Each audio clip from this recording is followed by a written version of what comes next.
kiri, awak putar ke jari. Sebab kan beruduk tu kan dari jari sampai ke siku. Ya Bu ya? Maka awak putar di jari dulu.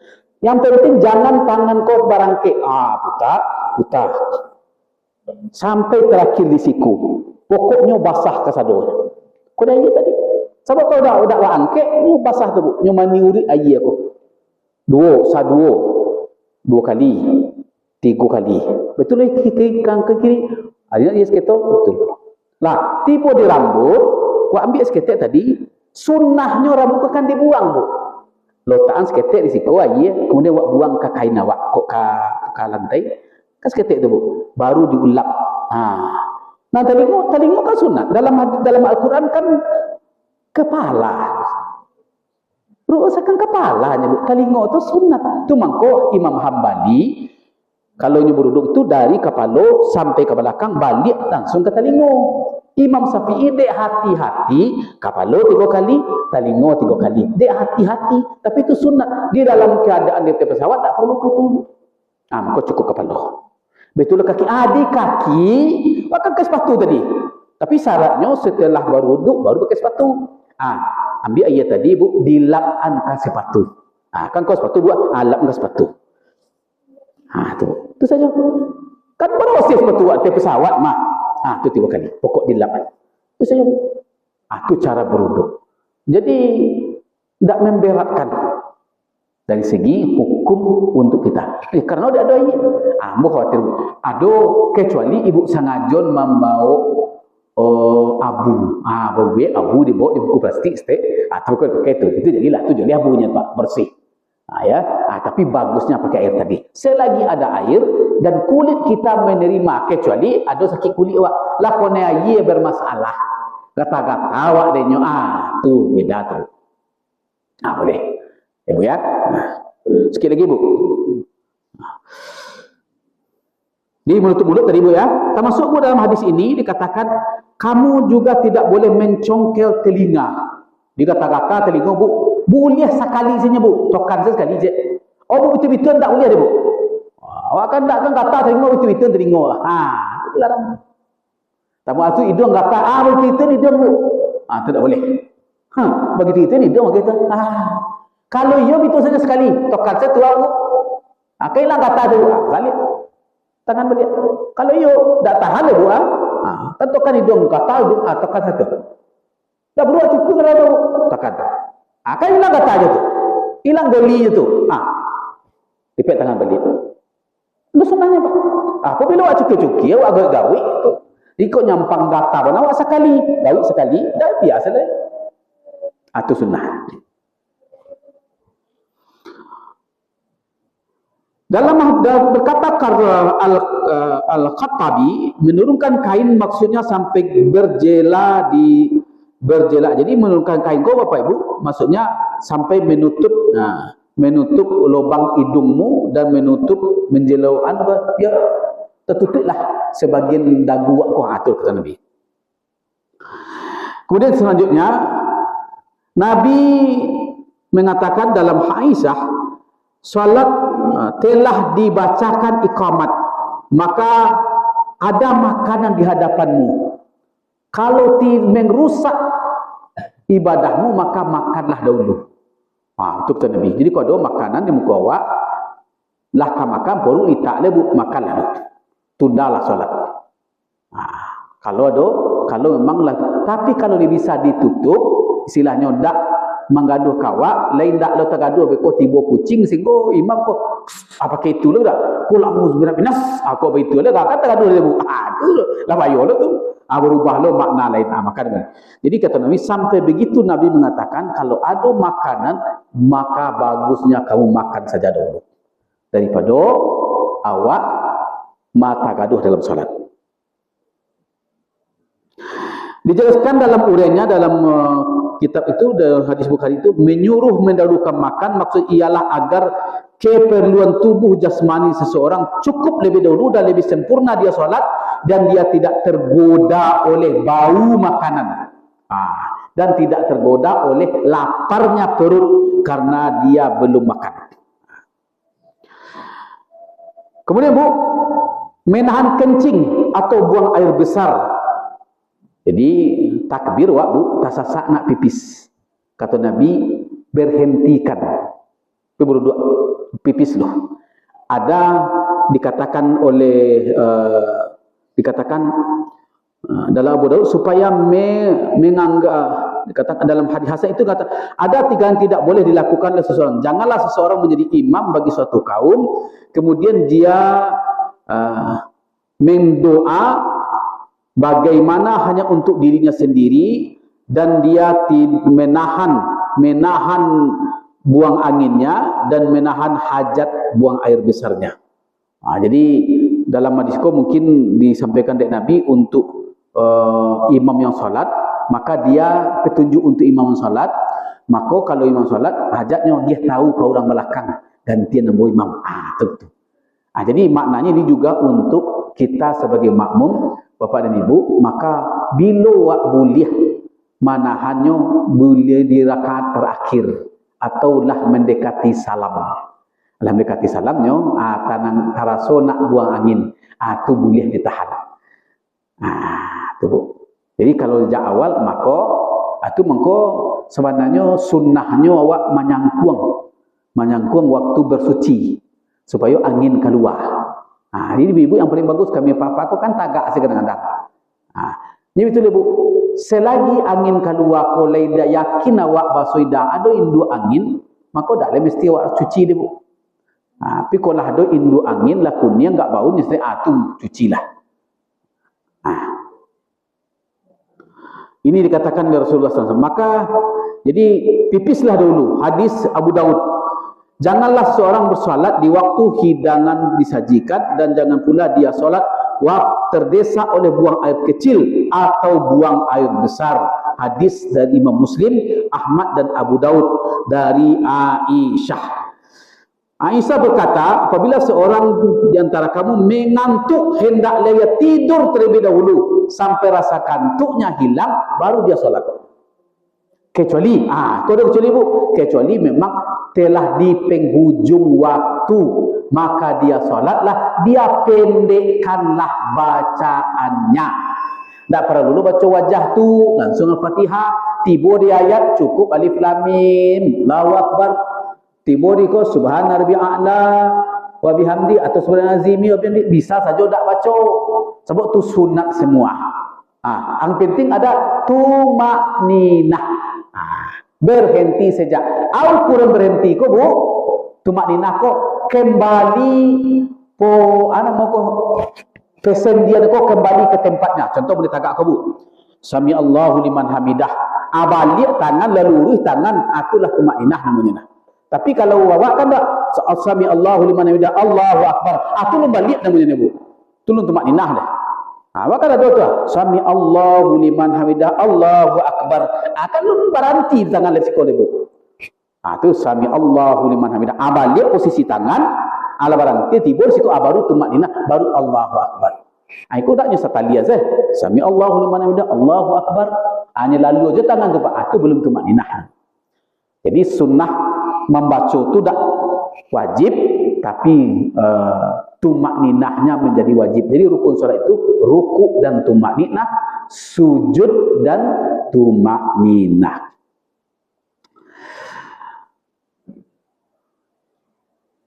Kemudian terakhir bu, yaitu mencater-cater sampai solat. Lihat sekolah mencater solat bu. Pantang ke sampai saja pak. Untuk dia masih. Kalau imam tu boleh satu. Imam tu mulia. Kalau imam tu kan las besar. Kan tak ingat imam terus deh. Jadi hadis riwayat oleh Ahmad Ibnu Khuzaimah dari Ibnu Hibban itu menjelaskan bahwa dari Abdurrahman bin Shibbil berkata Rasulullah SAW melarang seseorang ruku atau sujud seperti patukan burung, duduk seperti duduknya binatang buas, dan menyatakan suatu tempat tertentu untuk solatnya di masjid, mencater solat sebagaimana lakukan unta buat tempat pembaringannya. Jadi sama jo untuk masingan tempat lalu kalau awak masingan. Jadi ibu-ibu biasanya ada tempat-tempat tertentu ibu-ibu babandang sajadah aku tempat dengah. Akhirnya terlambat tiba. Nak bu? Hanya pun kawan belakang sajadah hanya ibu lo. tu sama jo untu kata Nabi. Ini tak boleh bu. Jadi kalau maka kini bila wak tiba solatlah di mana kosong. Tidak boleh mencatat-catat tampik solat. Inilah bu, beberapa hal ada 11 macam bentuk yang makruh kita kerjakan di dalam ibadah solat. Karena materi kita petang disampaikan di Pak Ketua fikih ibadah lah. Maka kita sampaikan itu bu. Mudah-mudahan ada tanya bu. Bapak, silakan.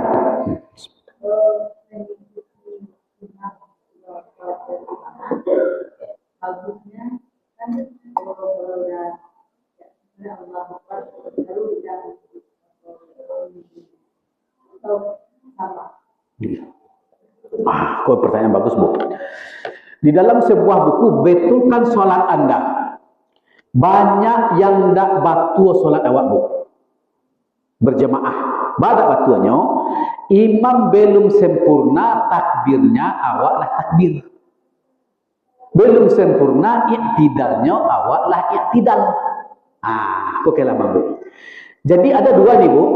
Pertama kata Nabi, maka jadilah kamu sebagai makmum yang takbiratul ula namanya. Takbir awal sama jo malaikat. Allahu Akbar kecil imam. Langsung awak Allah Akbar loh. Allahu Akbar. Itu takbiratul ula. Jangan dipilih. Wakkalah ada pak siap-siap ke solat. Kalah ada siap-siap. Aku hendaklah solat 5 Syurlah. Panjang lo dibaca. Rugi wak pak. Maka kalau kurang melakamat tu wak tagak lain. Siap awak. Kau dibaca kurang uzur binas. Kau baca astagfirullah. Lah siap awak. Tidak ditunggu orang tagak baru wak tagak lah. Tu orang kamat tu tagak balik. Merapat. Kau perlu wak. Barisan pertama isi awak siap. Jadi takbir imam Allahu Akbar kecil imam. Awak langsung bar tu Allahu Akbar. Tu takbiratul ula namanya. Itu sama jo takbir malaikat.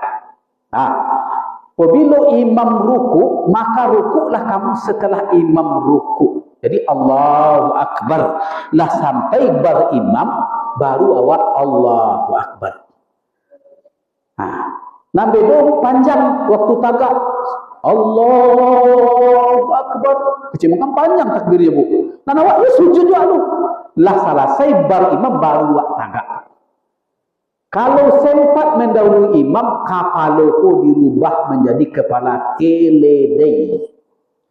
Itu mengko nanti di akhirat ada rombongan keledai. Orang solat kapalonya berubah jadi kepala keledai. Coba dulu kancangnya ke imam. Itu adalah apa dah? Baru saya imam ke rukuk sujud doa sami Allah liman hamidah. Dia lah nyoncang-ancang. Sujud Allah dia sujud sekali. Ya bu, itu jadi makmum yang tidak benar.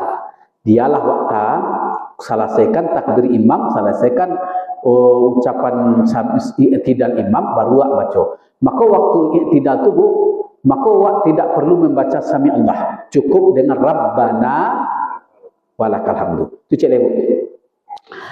Kau banyak salah jo. Awak kan kalau dalam solat kan disuruh ada imam basobok awak lakukan itu. Kalau imam sedang sujud bu, maka awak nak dapat misalkan rakaat nak kompek zuhur. Imam sedang sujud. Terakhirlah. Awak bisa langsung bu Allahu Akbar. Allahu Akbar langsung sujud. Itu sudah terhitung kita berjemaah. Tapi tidak terhitung satu rakaat. Yang terhitung satu rakaat itu apabila dapat rukuk sesaat sama imam. Misalkan imam Allahu Akbar kecil imam. Awak tiba dulu baru Allahu Akbar, Allahu Akbar. Sempat seketik imam rukuk itu baru terhitung satu rakaat. Ya bu ya. Tapi kalau tidak sedang rukuk la i'tidal imam langsung Allahu Akbar. Itu baru lapin tangan, itu baru tidak terhitung satu rakaat tapi terhitung berjemaah. Nang salah bu, bu, imam sedang sujud. Awak tiba, nya langsung sebut Allahu Akbar langsung sujud. Itu tidak berarti dia memakai takbir intikal. Jadi salat kau dua takbirnya. Pertama namanya takbiratul ihram. Takbiratul ihram kau sekali cik salat. Yang kedua namanya takbir intikal. Intikal ku antara rukun-rukun salat. Nah lain dari takbiratul ihram itu mau intikal namanya. Nyampang ibu makmum dak baca takbir ko bu, sah solat. Ibu ke bu dari sujud kau tagak Allahu Akbar kecil imam. Awak tagak saya bu. Kan tak baca takbir wak misalkan bu lupa bu baca takbir, sah solat sah. Atau lagi kira bu takbir intikal kau tidak wajib. Kalau seandainya lupa boleh, tapi tentu sunnahnya tetap pakai. Ya bu ya. Kini lupa wak sah solat, tapi takbiratul ihram wajib dipakai. Kini ibu ada langsung lah imam sujud Allahu Akbar langsung sujud, berarti dia tidak pakai takbiratul ihram, maka batal salatnya. Apa caranya bu? Takbiratul ihram tu ibu sedang orang saya sujud Allahu Akbar, baru Allahu Akbar, baru memakai takbiratul ihram. Kamu suruh pak, kamu cari orang semua sama tu saja Allahu Akbar, langsung sujud sekali. Tu berarti dia tidak pakai takbiratul ihram. Dah lain? Ya. Mengenai masalah sunat. Awak tiba di masjid orang azan. Ya. Azan kan kita melaksanakan sholat sunat. Ya. Sholat sunat yang sholat ini kita lakukan apakah tahiyatul masjid atau sholat sunat qabliyah. Begini Pak, kalau orang azan, perintah yang paling tinggi itu mendengarkan azan. Itu Pak. Kalau sudah azan, sunat kau boleh dua niat. Boleh cik niat. Tapi apabila awak pakai satu niat awak rawatib, maka pahalanya dua di Allah. Tahiyatul masjid dapat, tarawih dapat. Kenapa? Karena begitulah Allah memuliakan orang yang datang ke masjid. Biar bagi siapa yang dapat kau, bagi orang yang telah pernah mengerjakan tahiyatul masjid. Ini Pak Masaji, Timur Saji, Pak tahiyatul masjid. Bekoh besok Pak Masaji jalai. Kalau pernah ke masjid tu dia, besok tak lambat solat. Hanya bisa rawatib saja. Rawatib pahalanya dua. Dapat tahiyatul masjid, dapat rawatib. Malah kata Nabi, solat subuh awak, tak lambat awak, kan 2 rakaat saja imam wajib saja. Ditambah nilai tahiyatul masjid ya Allah. Itu kelebihannya. Jadi apa salah kakak pakai ini? Hanya ada Nabi mengatakan, Nabi setelah azan subuh beliau tidak lebih dari 2 rakaat. Yang beliau pakai adalah solat sunat fajar. Namanya rawatib juga, tapi niatnya untuk subuh itu sunat fajar. Ini rawatib juga. Itu apa itu masjid? Wak kan sebantahnya Pak. Maka cukup dengan niat fajar saja, maka kamu dapat nilai tahiyatul masjid, dan fajar itu sudah rawatib namanya. Bangun ke fajar yang paling penting karena Nabi menentukan ayatnya khusus subuh. Rakaat pertama Qul ya ayyuhal kafirun. Rakaat kedua Qul huwallahu ahad. Nyotan tu dek Nabi. Karena dia tonton Nabi kok berarti itu tinggi nilai. Tinggi nilainya lebih berat dari bumi dan isinya. 2 rakaatnya tu ayatnya pendek aja. Qul ya kafirun cek, Qul huwallahu ahad cek. Hanya ibu apa? Kau bapak ibu ya, khusus untuk sholat sunat atau sholat apa saja ibu lakukan. Kalau memakai ayat seorang bapak, sholat seorang kok memakai ayat Allahu Ahad, ambo sarankan berdasarkan hadis Nabi di mana Ali ditanya oleh Ali mengatakan siapa yang bisa nilainya membaca Quran khatam Al-Quran. Nyona bacalah dari Nabi Qul huwallahu ahad 3 kali. Kata Nabi benar, siapa yang membaca Qul huwallahu ahad berturut-turut 3 kali sama dia mengkhatamkan Al-Quran. Akhirnya Pak solat seorang baca Qul huwallahu ahad, azan sekali baca, 3 kali dah baca. Sebab Pak mengkhatamkan Al-Quran dalam solat. Awak seorang dari solat baca Qul huwallahu ahad. Kecuali kami tak gagih Pak. Kok tak gagih memang Qul huwallahu ahad nun wal qalam yang alif lam mim saja cukup. Waladhdallin amin alif lam mim Allahu akbar. Boleh. Jadi itulah Pak, kami di jemaah, kami di muslimah pertemuan alumni dakwah di Padang Pak. Di Padang jadi imam maghrib Allahu akbar, nyoba baca ayatnya. Nun Allahu akbar, banyak dah kikir bayang Pak. Kikir kata, "Kamu boleh tak? Boleh." Cik kan satu ayat itu. Tak masalah ada apa. Itu contoh. Itu lagi kira Pak. Itu nilainya. Ibu ya. Sudah Pak? Cukup? Alhamdulillah alamin. Enggak terbaik stay pada malam hari tapi tidak terbaik banyak 9 minit. Mudah-mudahan bermanfaat. Nasihat seketik itu kita perhatikan, kita ansua-ansua lebih bagus di masa akan datang. Alhamdulillahirabbil alamin. Assalamualaikum warahmatullahi wabarakatuh.